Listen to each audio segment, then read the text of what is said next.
Hi, Ms. Wallace. Yes, indeed. Today we're here to talk about the new Google diversification plan. So this is just updates to what we've been currently working on since we brought you on board. So real quick to go over the outline for today, we're going to be going over 4 sections. So first is the overall organization of Google. Second is the Cotter 8-step change plan. Third one is resistance and communication. And finally, the fourth one is how to sustain the changes that we're planning to make. So with the first section, just to give you a quick overview of Google, which is also known as Alphabet Corporation.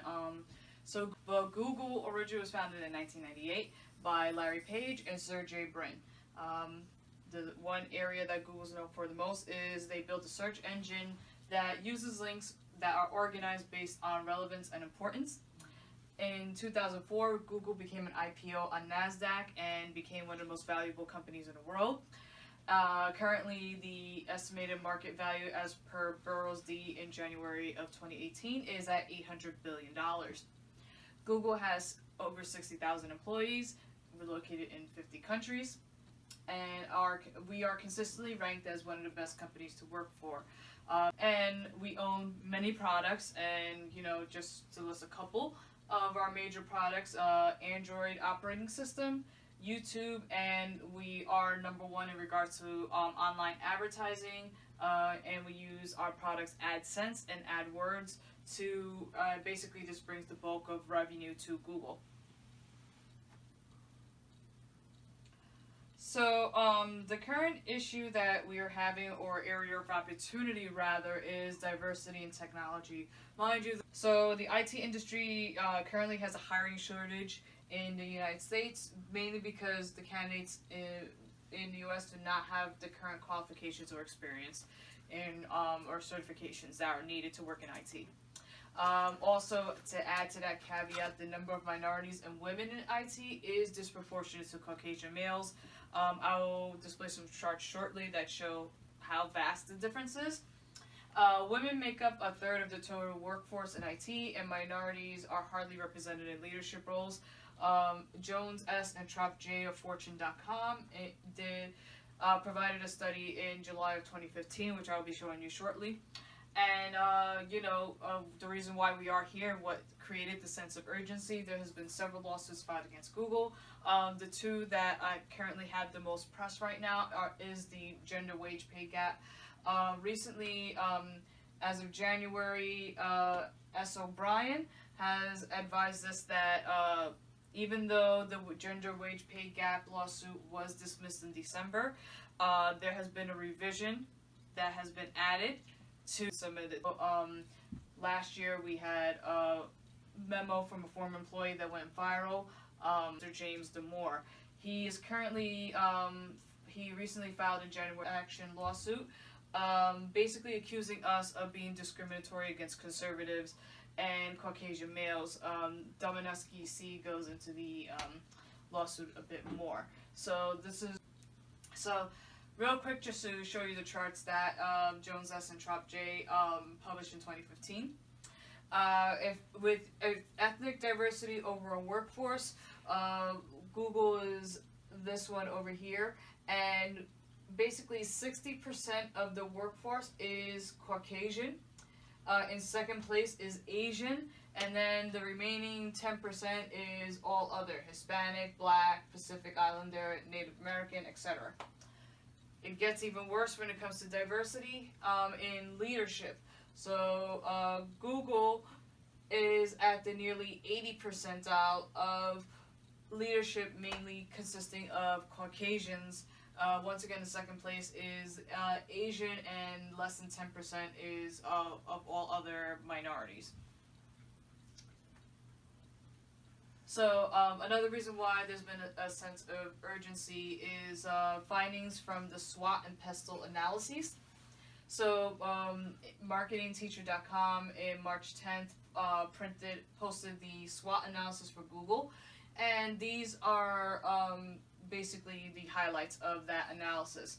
We still are the global dominant, for being the #1 search engine in the world. We are the #1 mobile operating system in the world, beating out Apple. We hold 83% of the market share worldwide. One threat or area opportunity is concern is 90% of our revenue currently is dependent on advertising. We've also have had limited success with our social networks, so Facebook, Twitter, Snapchat have dominated our efforts. We have recently had the structural reorganization with the alphabet.com and us obtaining different companies such as Nest. The other threat right now is administrative proceedings that are impacting our brand image, so the 2 lawsuits I mentioned earlier, and also intense competition with other startups and our going into the different platforms. Like one example is Uber with going into driverless car technology. So the pestle analysis, one threat is the state-sponsored online companies, i.e. China. China currently does not allow Google citizens. Rapid growth of developing countries is an opportunity. Threat is the increasing use of social media. Rising diversity of users is an opportunity. So I think growing internet access in developing countries, and rapid adoption of mobile devices in global market. And that's by Roland C. in January 28, 2017 had found this in the pestle analysis of Google. So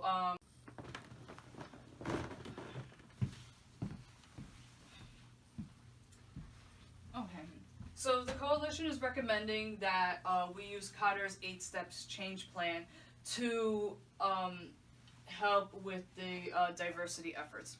So with the establishing sense of urgency, we've already created the diversity webpage. You can see it on diversity.google.com. Creating the coalition, as you know, Mr. Wallace was recently hired as the VP of Diversity. And also, we created a coalition of leaders and employees from various departments, ranging from the Android mobile OS to the Waze team to leaders from Nest. Android mobile OS to the Waze team to even include recent step 3, developing the vision and strategy.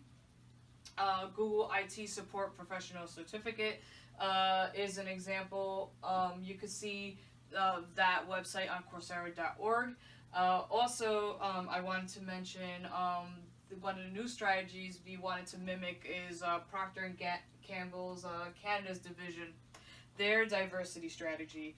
M.N. Davidson in 2011 basically talked about what Procter & Gamble did to help people embrace diversity. Basically, what they did was Procter & Gamble focused on ideas, people, and products rather than the usual diversity of focusing people based on the color of their skin, sexual orientation, or religion. So, with communication and division, we will reiterate the vision and goals on a consistent basis and have discussion boards with Q&A sections and coalitions. And the goal is to allow for concerns and different point of views to be expressed without fear of retribution. However, at the same time, we want to provide a do's and don't list on expressing opinions, i.e. not using stereotypes as a reason to refrain from diversifying. So, continuing with the Cotter Change Plan, the next step is empowering broad-based action, which directly addresses resistance to change by employer managers. Also wanted to mention another policy that Cotter has stated, you can find it on YouTube. He states that while we should directly address resistance, there will be some employees who will never embrace change. The goal would be to focus on the majority who will. Step 6, generating short-term wins. One example is the rework blogs. So if you go on rework with google.com, you could see there's a lot of blogs by employees. There's a frequently asked questions section and other HR related blogs on there. So also we could create short-term goals and acknowledge successes through that website. Step 7, consolidating gains and producing more change. Continuous analysis of progress made in diversification. Step 8, anchoring new approaches to the culture. Just as part of the company credo, add diversity and include diversity requirements in job functions. This section, resistance and communication, goes into the factors of resistance. So as we stated, that's of the 8 steps, step 5 is the most challenging, which is fighting the resistance to change. So there's many factors of resistance. It could be customers, it could be stakeholders, it could be managers, but the number one top factor for resistance are employees, as per Birchall J in 2011. Employee resistance can be linked to a fear of losing something valuable, different perspectives about changes, non-reinforcing reward systems, lack of trust, and low tolerance for change. So in regards to Google, the first 3 are our biggest concerns. So with fear of losing something valuable, employee resistance can be linked to in regards to the equal opportunity laws. There are a number of people who feel that there are minorities that are receiving jobs just because they're either minority or female, versus the qualified candidates, those that went to school, have the proper certifications and experience. And, with Google receiving at least 3 million applications a year, this is, a valid fear that, there are a lot of people or different perspectives about the changes. Mr. Damore's memo and lawsuit alleging discrimination against conservative Caucasian males shows one different perspective in regards to these changes. There may be other perspectives in regards to changes that we may not be aware about and we'll need to look into. And finally, the third one, the non-reinforcing reward systems. As per Tanner R. and February 21st, 2018, if there's no reward for changes being made, employees will not be motivated to keep these changes. So I look at that as the what's in it for me. If we do not provide benefits, whether they're monetary or intrinsic, to employees for embracing diversity, it's not going to happen. With resistance to communication, some ways to minimize resistance would be diversity inclusion as part of the workload. So we would recommend including diversity as part of the performance agreements and goals and requirements. There are already some departments that have included diversity inclusion as 20% of the workload, whether that's working with other groups or doing small project management. Training on the benefits of diversity and reducing bias. Currently, as of May 2017, 72% of employees have taken the unbiased training. Mentor and shadow opportunities, providing minorities and females with mentor and shadow opportunities, not just in leadership roles, but if they're interested in different departments. And ERGs, also known as employee resource groups, we do have many of them in Google, and they do help employees network with one another. I would just recommend that aside from the diversity Google website, that just overall we would feature some of these groups on our YouTube or other platforms to promote diversity. And finally, corporate responsibility through community involvement. Prime example is Girls That Code, is the effective communication strategies. So to successfully make changes that stick, effective communication is required. So the 3 strategies that we recommend is spray and pray, which is something that we're already doing, which is inundating employees with a large amount of information. So basically, wherever they can find the information, whether it's YouTube, whether it's the intranet, diversity.google.com, available. Identify and reply. Reactive approach that involves a lot of listening to employees, identify and respond to their concerns. And the one that we feel might be the most important, underscore and explore. This area, managers listen attentively for unrecognized obstacles and misunderstandings. This one allows for implications of the issues. So Hodges J in December 2014 went over these different strategies.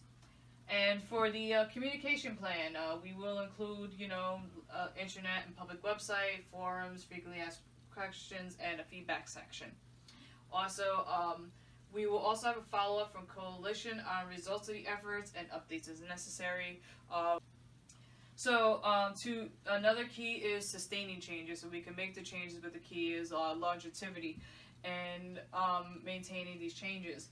So several other areas that Hodges talks about is two strategies to help sustain change. So the first one is the balanced scorecards. So with the balanced scorecards, there are several sections to that, and the first one is objectives. So with the objectives, the goal is it's basically a set of measurements that the presenter tool for leaders to use in communicating strategic direction and to motivate individuals to change.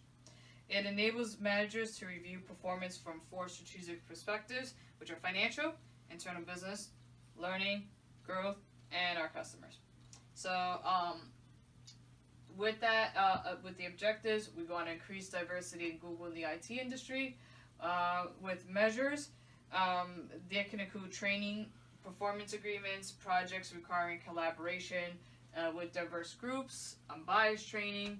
The targets, with the specific target values that we will have to measure, they can be detailed to give a staff a clear understanding of our company efforts.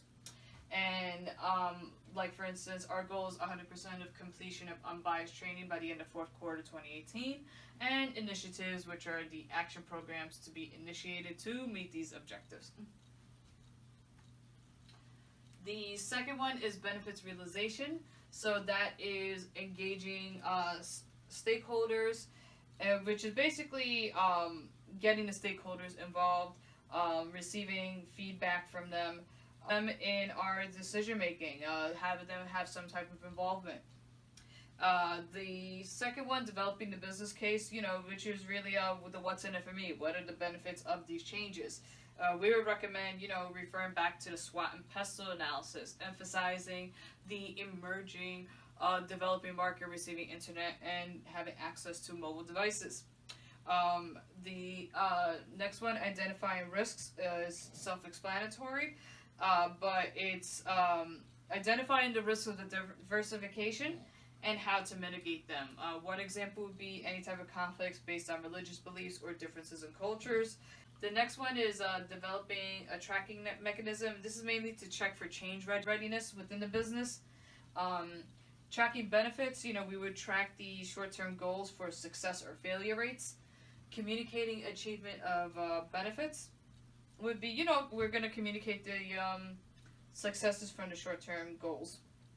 Also going to monitor and review benefits realization, which is basically we're going to get feedback and suggestions from both the frontline and managers, and apply any lessons learned and adjust the plan as needed. And that's also from Hodges J from December 2014. So finally, why measure and monitor change?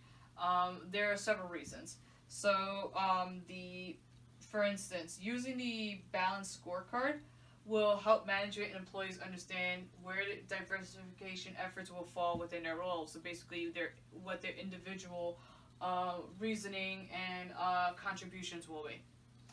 It will help bring accountability to every employee and keep changes in the forefront of their minds. Benefits realization strategy will help measure the impact of changes and what needs to be adjusted to maintain the changes. It can act as a continuous measurement of progress. And finally, accepting a change does take a long time. So measuring and monitoring these changes can help staff keep focus and adjust. So with that being said, I hope you do like the new plan, and if you have any questions, just please let myself and the coalition know. Thank you.